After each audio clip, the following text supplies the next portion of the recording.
আমি চাচ্ছি এই অভিযুক্ত দুই ডাক্তারকে আমাদের বিদ্যমান যে আইন আছে আইনের সংস্কার করে তাদেরকে ফাঁসির আওতায় নিয়ে আসা। 31শে ডিসেম্বর 2023-এ যে ঘটনাটি ঘটেছিল ইউনাইটেড হাসপাতালে, পরবর্তীতে যে শিশুটি মারা যায় আয়ান 7 জানুয়ারি 2024-এ, পরবর্তীতে আমরা জনস্বার্থে রিটটি ফাইল করার পরে 20/2/2024 তারিখে তৎকালীন যে অনারেবল হাইকোর্ট ডিভিশনের বেঞ্চটি ছিলেন, সেই বেঞ্চটিতে স্বাস্থ্য অধিদপ্তর কর্তৃক যে রিপোর্টটি সাবমিট করা হয়েছিল সেই রিপোর্টটিকে honourable high court division manipulated report হিসেবে ডিক্লেয়ার করে সেই রিপোর্টটি বাতিল করেন এবং পরবর্তীতে 5 সদস্য বিশিষ্ট একটি কমিটি করে দেন। যে কমিটির আহ্বায়ক ছিলেন ডাক্তার মাকসুদুল আলম, উনি সোহরাওয়ার্দী মেডিকেল কলেজের উনি অ্যানেস্থেসিওলজি বিভাগের প্রধান ছিলেন এবং সদস্য সচিব ছিলেন ঢাকা বিশ্ববিদ্যালয়ের আইন বিভাগের অধ্যাপক হাফিজুর রহমান কার্জন। তো পরবর্তীতে তারা 20/2/2024-এর এই অর্ডারের প্রেক্ষিতে গত 6/1/2025 এটি রিপোর্টটি সাবমিট করেন। এই তদন্ত কমিটি আরেকটি রিপোর্ট সাবমিট করেন।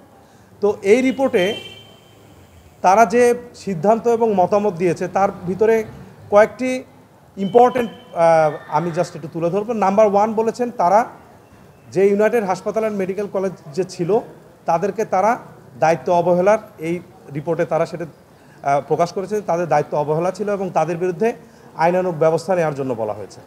তারপরে যে দুজন ডাক্তার এই বাচ্চাটার চিকিৎসার সাথে রেলিভেন্ট ছিলেন, ডাক্তার তাসনুবা এবং ডাক্তার সাব্বির আহমেদ, তাদের বিরুদ্ধে মেডিকেল অ্যান্ড ডেন্টাল কাউন্সিল যাতে যথাযথ আইনগত ব্যবস্থা নেয় সেই বিষয়ে সুপারিশ করেছে।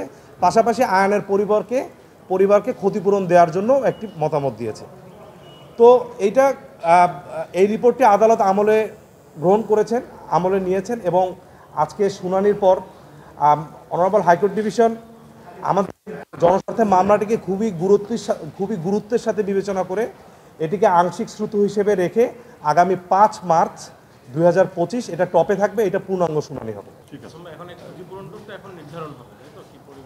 এটা পূর্ণাঙ্গ শুনানির পরে যদি আদালত মনে করে যে তারা ক্ষতিপূরণ পেতে পারে সেক্ষেত্রে তারা ক্ষতিপূরণ পাবে।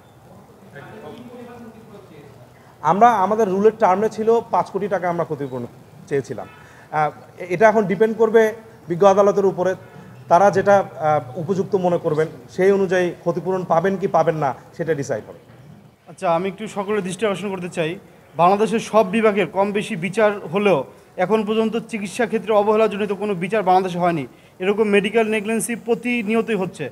যদি আইনের এই বিচার দিয়ে যদি একটা দৃষ্টান্তমূলক বিচারের ব্যবস্থা করা যায়, আমি চাচ্ছি এই অভিযুক্ত দুই ডাক্তারকে আমাদের বিদ্যমান যে আইন আছে আইনের সংস্কার করে তাদেরকে ফাঁসির আওতায় নিয়ে আসা।